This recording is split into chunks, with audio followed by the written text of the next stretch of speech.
Hi there, my name is Tatiana and you're watching YouTube channel You Can. Today is May 7th and I'm located in central Pennsylvania, Zone 6B. This video is for people who would like to grow their vegetables but aren't sure where and how to start.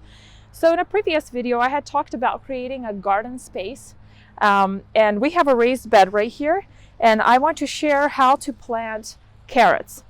First of all, should you buy plants at a greenhouse or should you sow seeds directly into the soil? With carrots and a lot of other vegetables like arugula, spinach, lettuce, beets, you can plant the seeds directly into the soil. Plants like peppers require a long growing period, so they need a lot of warmth. That's why they're started in a greenhouse and they grow for an extended period of time in the greenhouse before they can get transplanted into open soil. So with planting carrots, the way I like to do it is I create a little divot in the soil into which I'm going to put the seeds. We're going to be planting trailing strawberries later on this edge here. So I'm going to take a step away from the edge, about like so, and I'm going to make a little gully or a little line, shallow line in the soil into which I will plant the seeds. And the reason for doing this is if you plant the seeds, if you sow the seeds directly onto the surface without creating a little divot in it, when it rains, the seeds will have a huge chance of getting washed out and away into other areas where you are not exactly wanting to grow carrots. Also, they become easy food for birds, and you need to cover them with soil after you've planted them or seeded them into the soil. So I will go through and break up the big lumps of soil in this divot. If I come across like any little rocks, I'm just going to toss them off to the side. So now I have this space ready for sowing my carrot seeds. Next, what I'll do is I will mark off this row with sticks so that later on when I've covered them and I don't know where exactly I planted them, I know where I've planted the seeds with these markers. Next is actually putting the carrot seeds in. Carrot seeds are extremely fine, and it is kind of hard to put them into the soil at a 2 to 3 inch spacing. So however they fall in, that's how I'm going to leave them. And then when they start to mature, I will pull out the carrots that mature a little bit faster, creating space for the ones that are maturing a little bit slower, and I get, I'm not wasting any carrots. I know a lot of times people or instructions will say once the carrot plants reach a certain height, you need to thin them. I never do that. I let the carrot reach a size that I can actually use, whether it's like a tiny little carrot that big, but it's big enough to be eaten or put into something to eat. So the carrots I'm planting today are these black nebula carrots. We've never planted this variety before, but it looked really cool, and we're giving it a try this year. So you will want to put the seeds into your palm and keep the package so that it does not fall and the seeds don't spill out all over the place. And I just take in little pinches like that and try to drop, one seed and move and drop another seed and move again.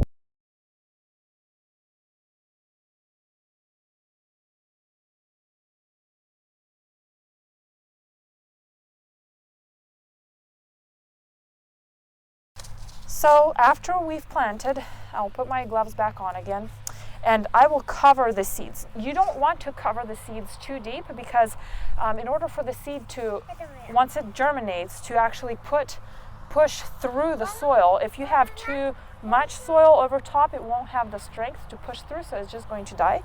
So it's pretty much just taking a little bit of soil and just sprinkling it on top, roughly about 1/8 to 1/4 inch of soil over top. And I just take down the sides of the gully that I made over top of the seeds.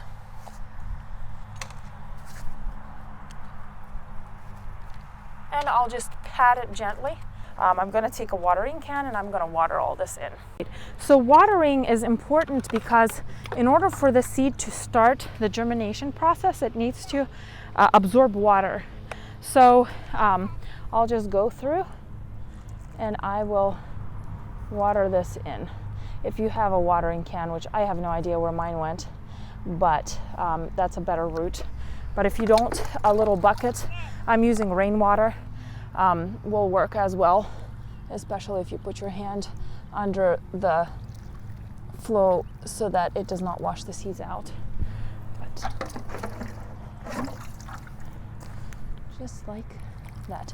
So now the carrots are planted, and all we have to do is wait until they peek through and we have carrots. Now, one thing to keep in mind with carrots, if you're planting a variety that is supposed to grow long, you want to make sure that the soil you have is soft enough for the root to be able to grow without encountering rocks and clay. Because if it does, it will become very knobby. It won't grow straight, and it might just grow thick, like into width, but not into length. This variety is supposed to be pretty long. So the soil here that we put in is a mixture of garden soil with mushroom mulch, and it is very soft. In beds that we have soil that's a little more compact, we bought a variety of carrots that is called Oxheart. So it grows about 4 inches in diameter and about 4 inches long. So that variety of carrot works really good with soils that are a little more compact. Something that I will tell you from all the years of gardening that I've done, I've never had carrots as long as they have in the store. So if you're expecting to plant carrots and pull out, carrots that are that long, I've never had that happen, because I don't know what they use and where they grow carrots commercially that they get that long. But there's nothing that surpasses the taste of a homegrown garden carrot. It tastes amazing. Anyway, thank you guys for watching. If you like this video, please hit a like button and subscribe to our channel.